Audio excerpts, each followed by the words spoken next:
Hello folks, this is a screencast to discover and explore the idea of post-industrial Britain for the sport and society aspect of A-level PE course. Now in the previous lesson I have covered certain social cultural factors in relation to post-industrial Britain, and this particular lesson will focus a little bit more towards education, transport, gender, and bending into a little bit of social class as well for the time frame of 1800 to 1900. As you remember from last lesson, there are several social cultural factors that are important to the A-level PE sociology aspect of this course, and you will need to remember them. These factors will affect every aspect of the different time frames and how people played sport within the syllabus. So please make sure you have good notes on this screencast in relation to how each factor actually affects sport in some way. So let's start with education. Remember, we're talking about the period between 1800 and 1900, and you need to think about the classes as you talk about each different factor. Generally speaking, the upper class were not interested in the development education for the working class. There were two reasons for this. Number one, the upper class could have some form of control over the working class, and by only educating themselves and not allowing education to be free or to develop for the working class, they could then add the second factor to this. They could create their own laws, and it wouldn't be understood by the working class who couldn't read and write very well. The second aspect to this is that the working class themselves didn't really like the idea of education at the time. Remember, we were talking at the start of the 1800s, so people had moved from farmlands to industry areas, and the reason for doing that is to earn more money. The way they could earn more money is sending their children to work. So from the age of 5, children were often sent to factories or working in some form of labour, and therefore they were earning money for the family. This meant a total family income, and so therefore if the people had to place their children into education, they'd be losing more of the income each week.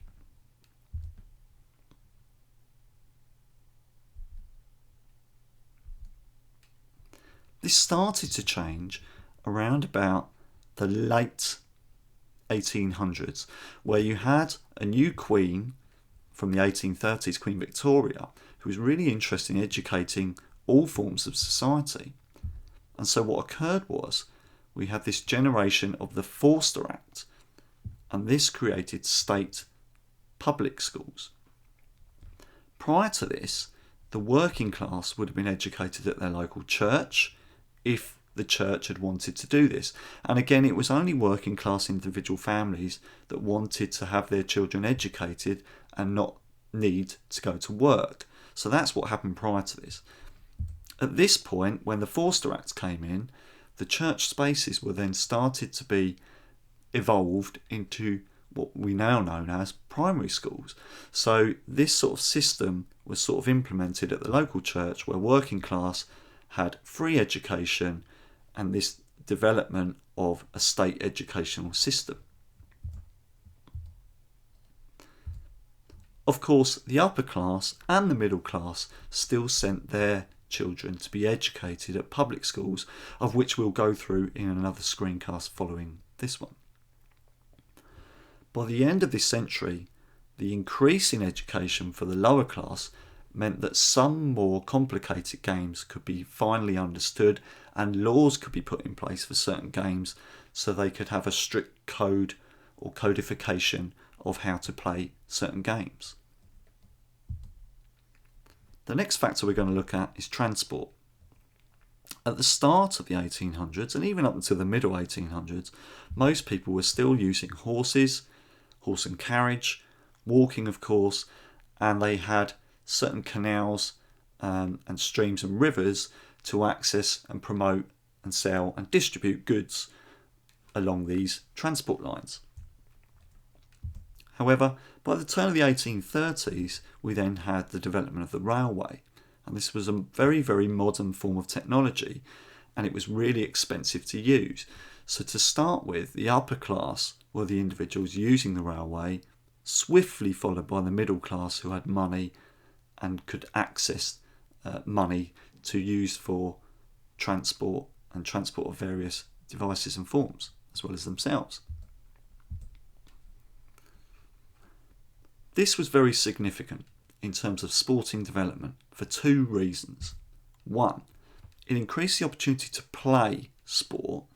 We could send teams on the train to play against other teams.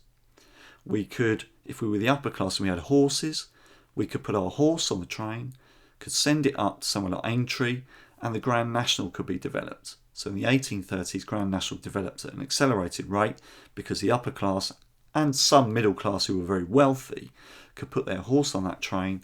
They could put the train up to Liverpool to run the Grand National. The horse wasn't tired, so therefore it could run that particular race. The middle class also used the train to put their bicycles on the train and therefore go to the countryside and access different aspects of sport this way. By the late 1800s, the working class could finally afford to get a third class ticket on the train, and although they didn't have enough time to play sport, it certainly meant that on a Saturday afternoon when they got their half day, they could pay for a cheaper ticket on the train and go and follow a local team and go and spectate. So spectatorism increased dramatically. As I say, the middle class put their bicycles onto the trains.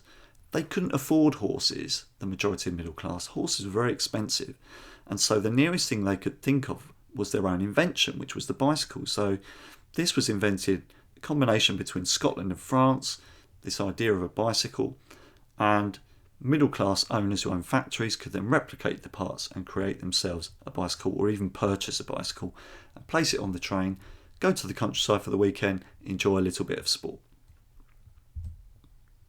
Railways were therefore really crucial to the development of all sport in this time frame as soon as it developed, because they did a few important things.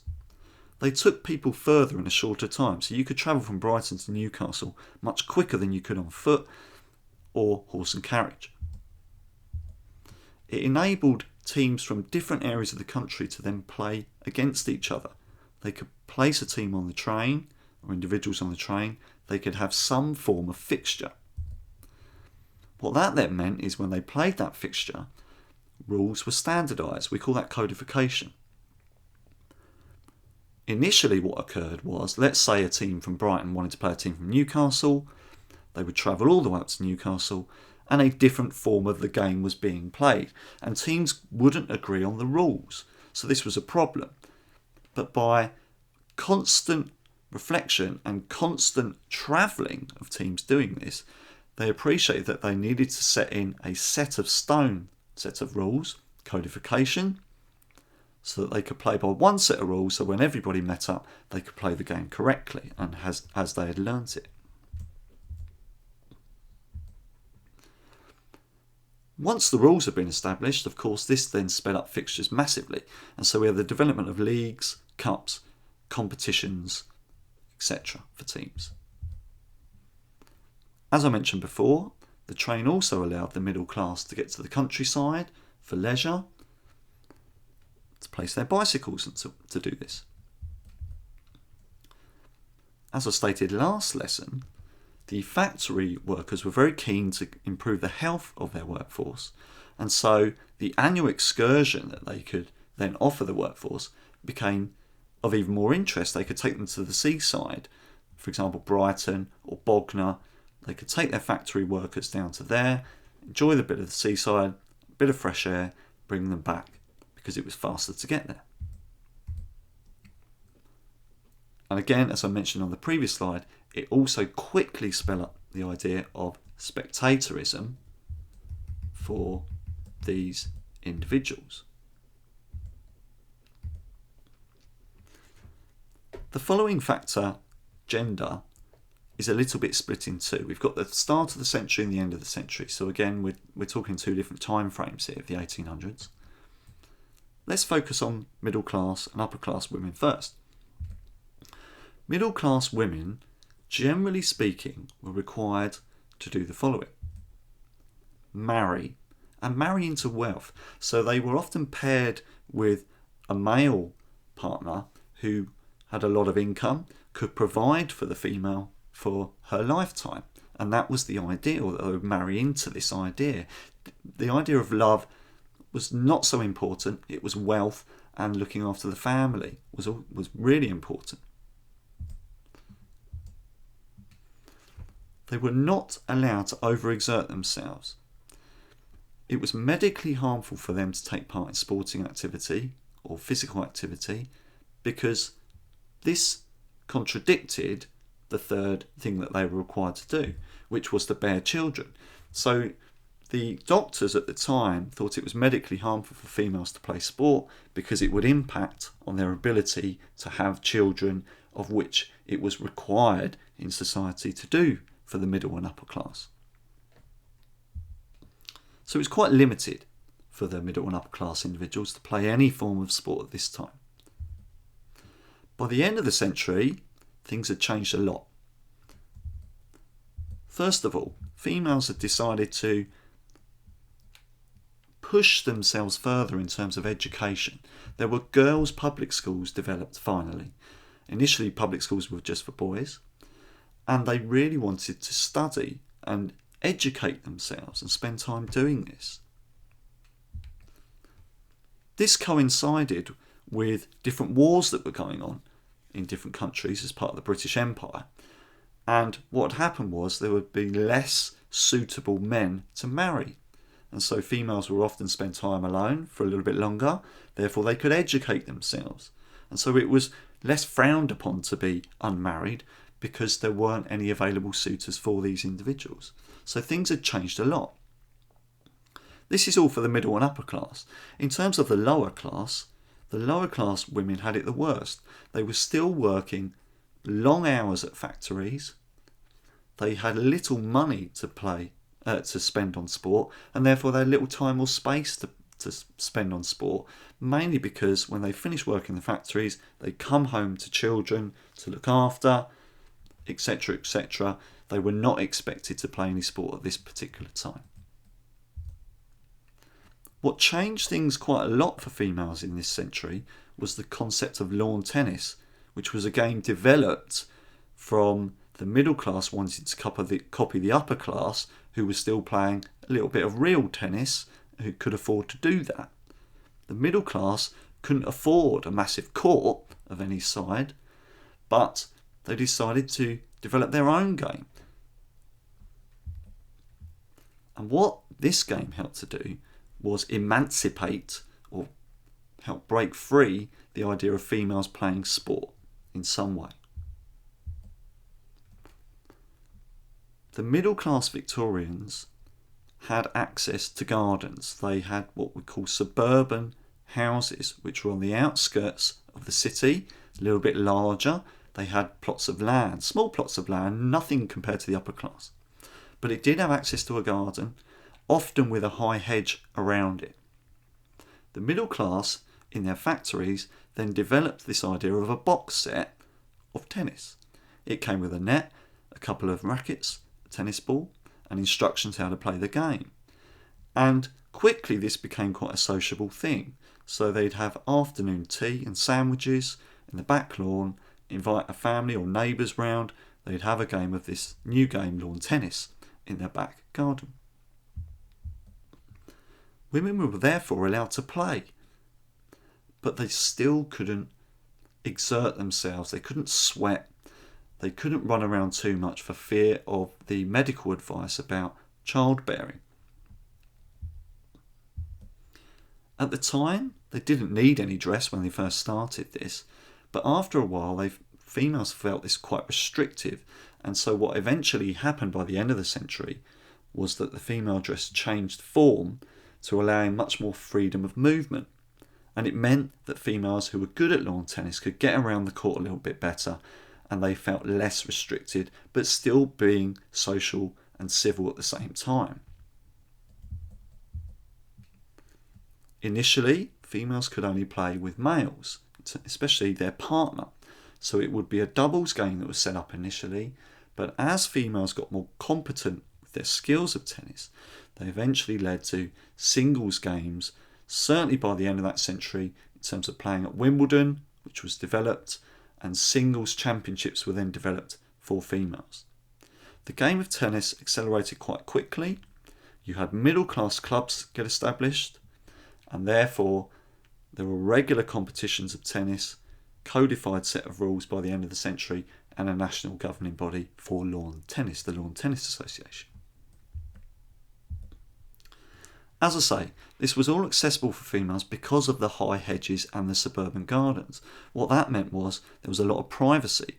So females could play this sport without other families frowning on them for exerting themselves in playing a game of tennis in the back garden. Before we move on to the idea of amateurism, just a quick note about tennis in the working class. The working class would not have had access to such gardens and therefore couldn't play lawn tennis in this century until the very end of the century. What happened at the very end of the century was that public parks were created by Queen Victoria, and a good example of this is something like Preston Park in Brighton. These parks had green spaces, and so for those families who could afford or save up for a lawn tennis kit, they could then bring that lawn tennis kit to the public park and they might have some access to playing lawn tennis. But again, I stress with this, very, very limited. You'd need a little bit of money, as well as free time, of course, to play lawn tennis for working class. Lawn tennis was mainly for the middle classes. As it says on screen, we're going to now look at class, and there's two main aspects you need to think about in terms of the class and sport that was played. And it's this idea of amateurism and professionalism, because it separated the classes across all sports, near enough, in this time frame.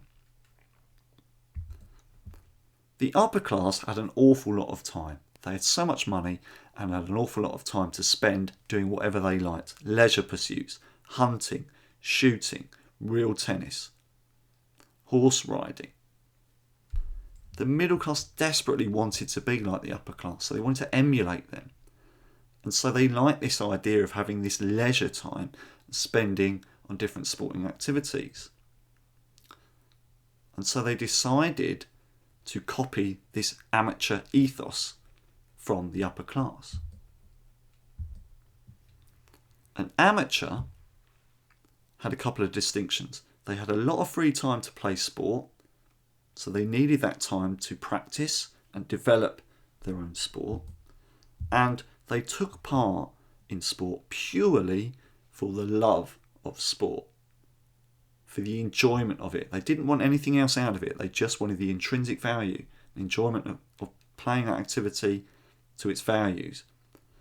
They also took the code and the etiquette of sport very seriously. So, for example, shaking hands, following the rules of the game. They were very strict with this because that was the idea of the amateur. You played it for the love of that game and the love of the rules of that game and respected it. So you suddenly had this idea of middle class with their bicycles, spending more time on that, developing the sport of cycling. Middle class swimmers, middle class lawn tennis players, middle class golfers, middle class cricketers, and even more traditional working class sports such as football and rugby. And they would just be amateur only. They wouldn't take any payment for this. They'd play for the love of that game. These amateurs from the middle class were often seen as gentlemen because they were playing in the spirit of the game and evolving the ethos of that game. In contrast, the working class had very little time to play sport. So you need to think about that to start with. If you remember from last lesson, the factory owners set up factory teams, such as Dial FC for Arsenal. And these factory teams would then play on a Saturday afternoon or a Wednesday half day. So they had very limited time to play or practice sport. But some working class people were really, really good at it. And they wanted to play more often, and therefore they needed time off work. In order to get this time off work, they needed to approach their factory bosses and ask permission to have time off work, and therefore, effectively, they needed paid leave. And this meant they were being paid to therefore go out and play for their football or rugby league team or even cricket team. And this was the classification of professionalism. Therefore, the working class would be paid on a full Saturday to go and play or train with their rugby team in order to participate in sport. This created a problem for the middle class because initially the middle class just didn't want to fraternise with the working class in their sporting life. So with most sports in this time frame, swimming, athletics, cricket to some degree, football, rugby, the middle class amateurs often distanced themselves from the professionals. They spoke to them, of course, they were civil with them, but that it was frowned upon to be a professional. You certainly wouldn't have a middle class individual wanting to take any money for any sporting activity because it was against the culture and the ethos of becoming an amateur. So the professionals were looked down upon in this time frame.